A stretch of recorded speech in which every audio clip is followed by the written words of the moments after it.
Good afternoon, class. This is John checking in. I told you at the end of class today that I had some comments that I didn't quite get to, so I'm going to take a little time here to finish up the sort of introduction that I wanted to provide as we start thinking and setting our sights on world history, and particularly the world history of the early modern world. And so I'm going to click through some of these things. Bear in mind, see if I can get some. Yeah, okay, it's working here, I think. I'm going to have to click the old-fashioned way here. Anyway, you can, as always, stop at any point and freshen up or complete your notes if you feel like you missed some important pieces of what we covered in class today. And I'm not going to comment too much on what we have here because you were there in class today, and I'm also mindful of time. But we talked about world history, we talked about cultural memory and how that's an important part of sort of how history has a history of its own that a world historian is wise to remain mindful of as we look back upon the past and try to make sense of it. We have to be aware that part of the way in which we make sense of the past is impacted by the sensibilities and norms of the current day in which we live. And so that adds a sort of dynamic and fluid notion to our understanding of the past, which might be a little troubling in some ways, but at the same point, it's sort of unavoidable. And so if we want to do quality historical scholarship, we have to be aware of sort of the biases and the forces that are operating on us at any given moment. We left off today talking about modes of production, and I was explaining that one of the ways in which we can evaluate societies of the ancient or early modern world is we can ask questions about how did they produce for themselves, because oftentimes the way in which a society goes about meeting its needs for survival tells us a great deal about that society itself. And I was trying to make some comments about that even in the early part of my comments today when I was discussing my son and the relationship he struck up with a native Bahamian boy by the name of CJ, and how CJ came from a world or lives a life that's very much a hunter and gatherer mode of production. And of course it's different for my son, who while his family might hunt and gather for sport and recreation from time to time, it's not at the heart of our livelihood or survival. And then I closed, I didn't quite get a chance to talk about this. So when we're evaluating the modes of production of a past society, we can ask questions about how is labor provided, or how is labor made available. Instruments or technology, those are noteworthy because obviously tasks and productivity can be rendered more or less efficient based on the instruments and technology that one uses.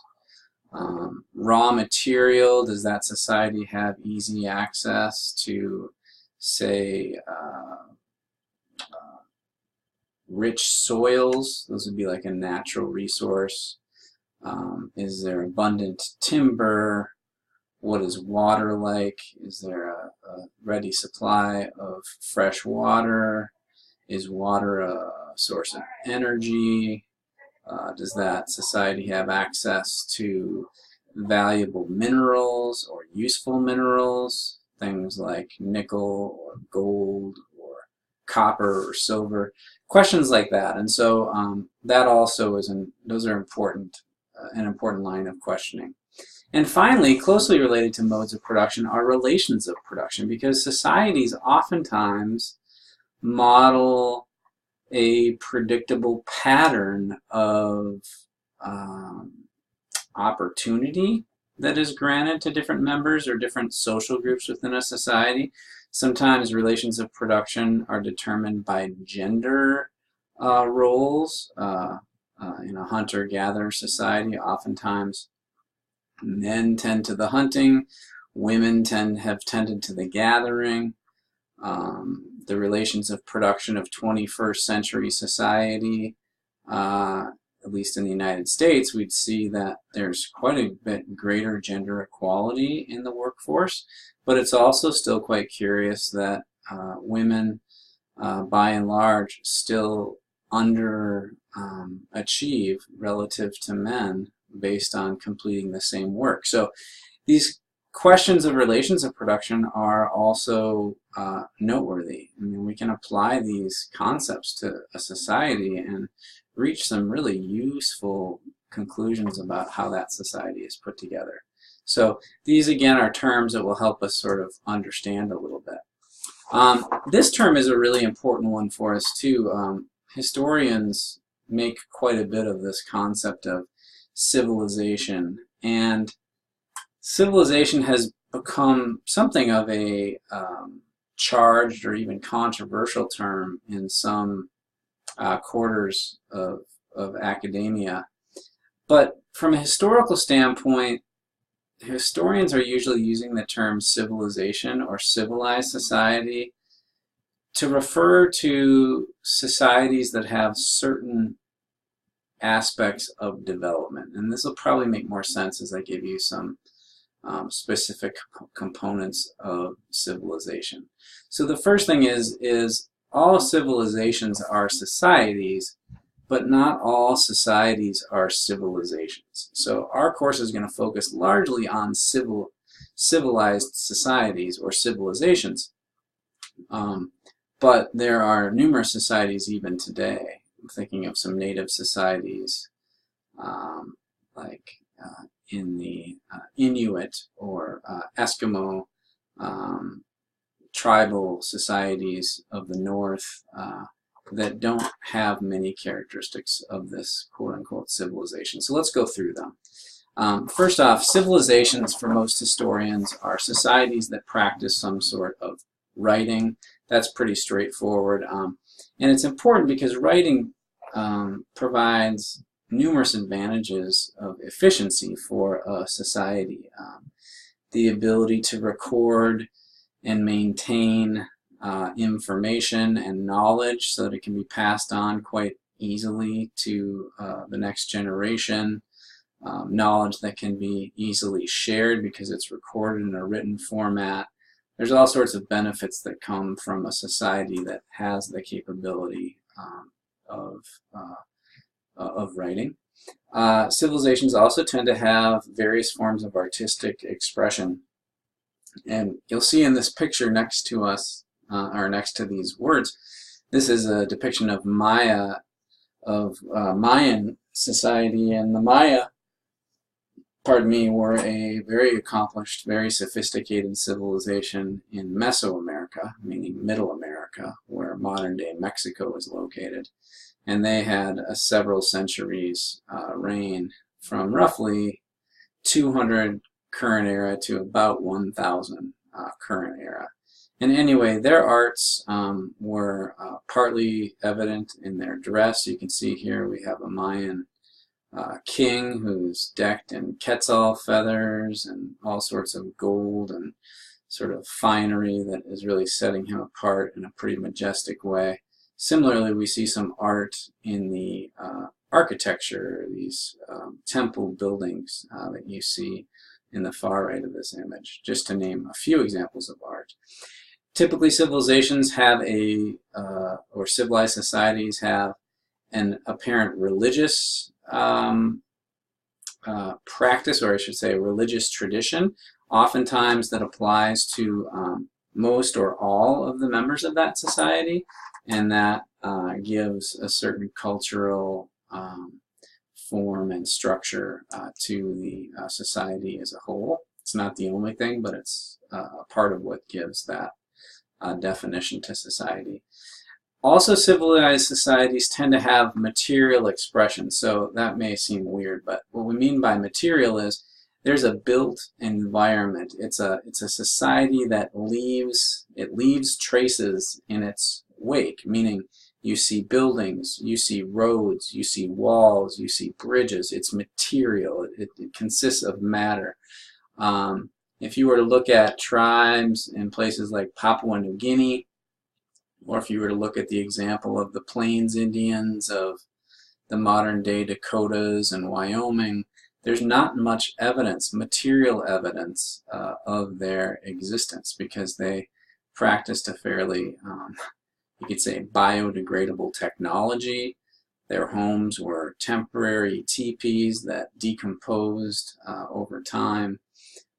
Civilized societies tend to leave a more prominent mark on the landscape, if you will. Civilized societies also tend to be urban, and they have population densities. Here we see it with the Maya.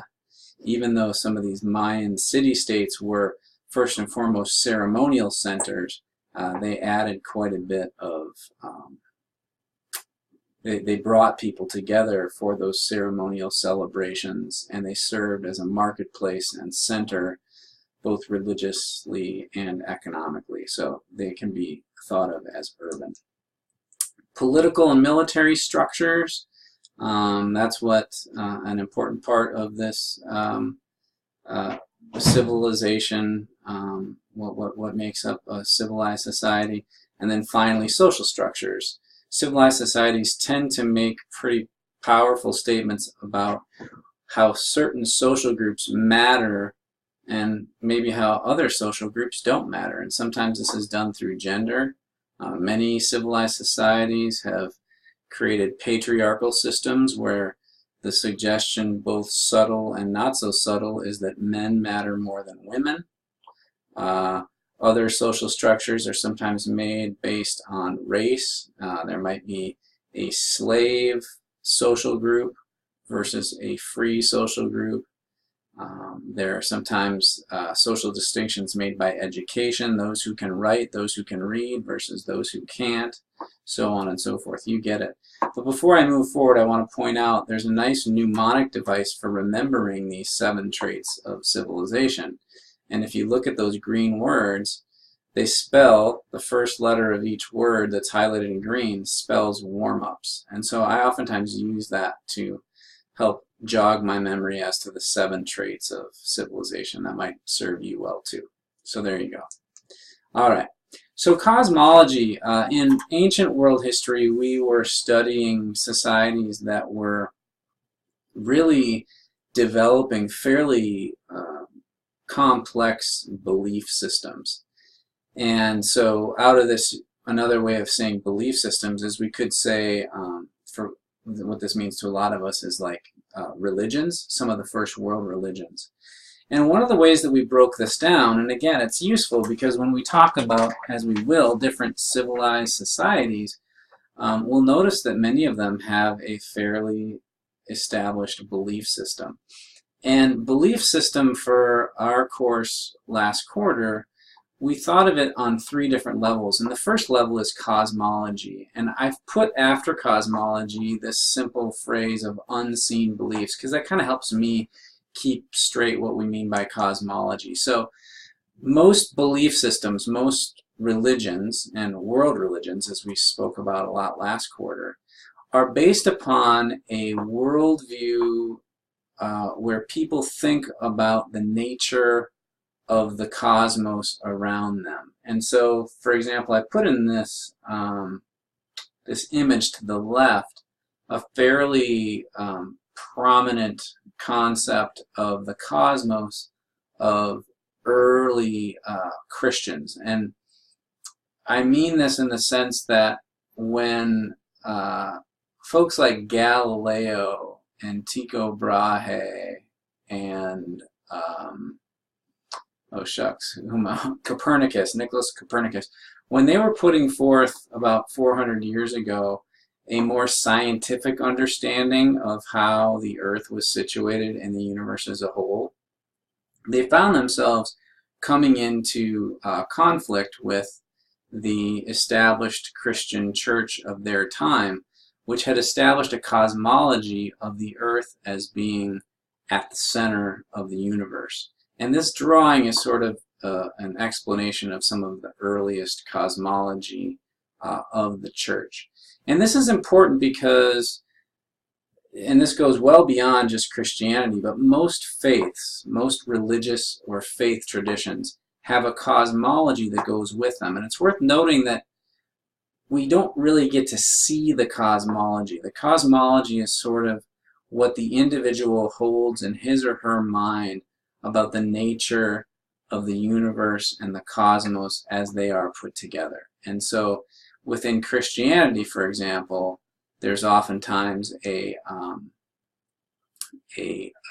complex notion of a heaven, a hell, a day of judgment, a sense of good versus evil. These are all cosmological elements of,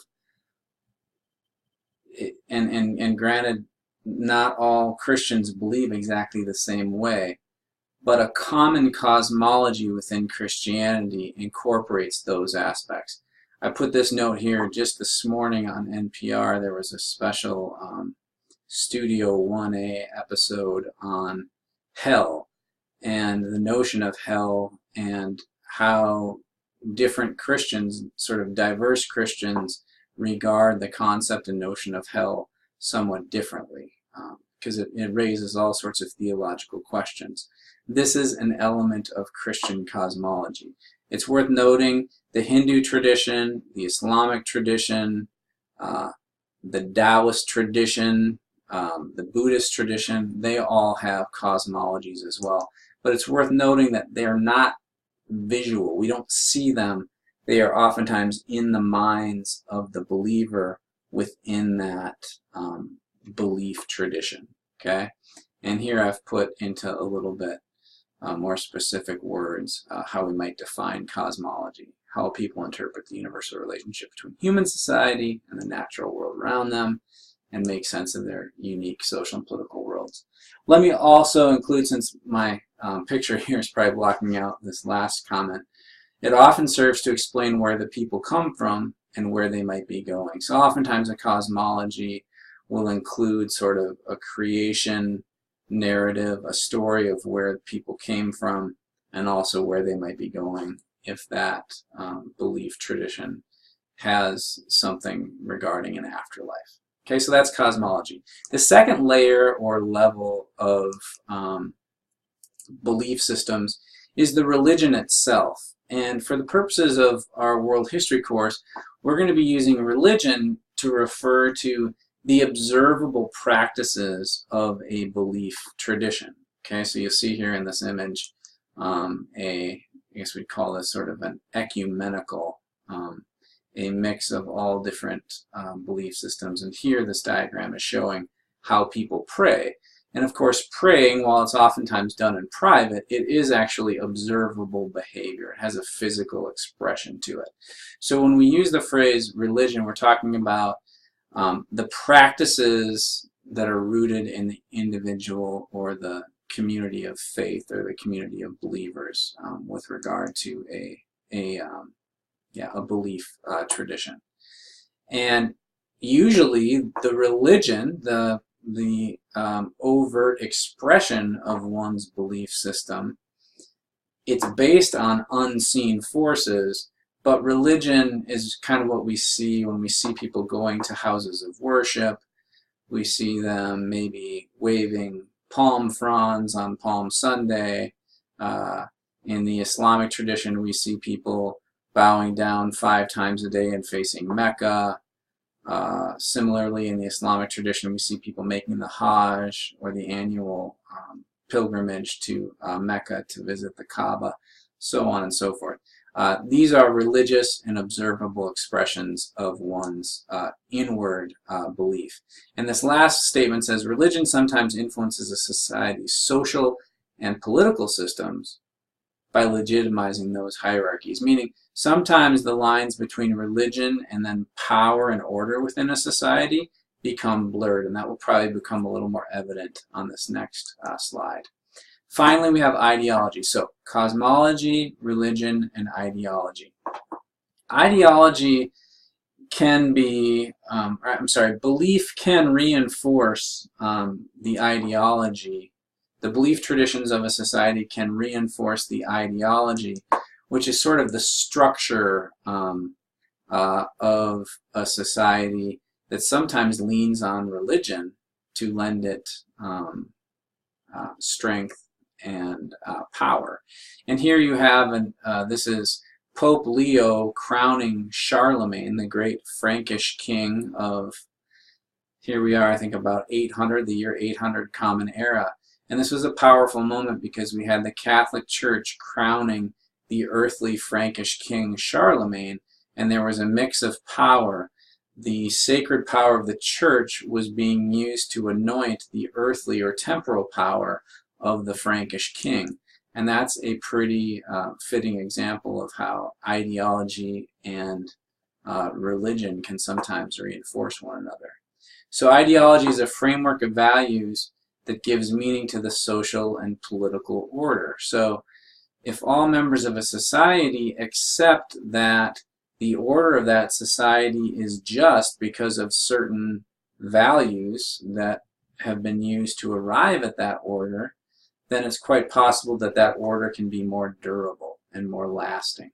Okay, so ideology is an important piece of this puzzle. Ideology also helps establish widely held norms for those who hold power and warrant material resources in a society.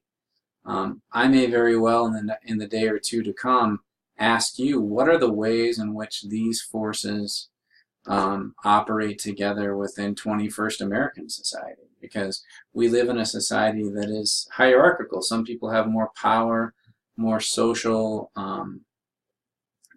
more social power or significance, and it might beg the question, why is it that we all agree that this is how it should be and that this is the case? And then throughout history, ideology has often reinforced the religion of a society. And so I've put a piece here. So in the most recent presidential election of 2016, and it was far from unique in this respect because religion has reinforced the ideology of the United States for going on 250 years. The power of religion to reinforce the order or ideology of our society, and then the order of our society to reinforce religion has been quite strong. But I remember hearing in the immediate aftermath of the 2016 election, something like 85% of evangelical Christians voted for President Donald Trump. And so that, of course, you could just say that's just coincidence, not causation, but that's a pretty high number. And it might do pretty well to suggest that there is something about religion and ideology working hand in hand to, support the current power structure or order of political power within the United States. And again, this is not absolutely without precedent. Probably not as significant numbers, but close to, maybe a number approaching this was true also of George W. Bush when he was elected in 2000 and 2004. Okay, I think that's probably, well, let me just put this out there, and we'll probably start our class tomorrow talking about political economy, but I think we're probably good for now, and yeah, I hope this has been helpful, and I will leave this posted through our first examination period, so you can make ready use of this screencast if you need to. All right, thank you.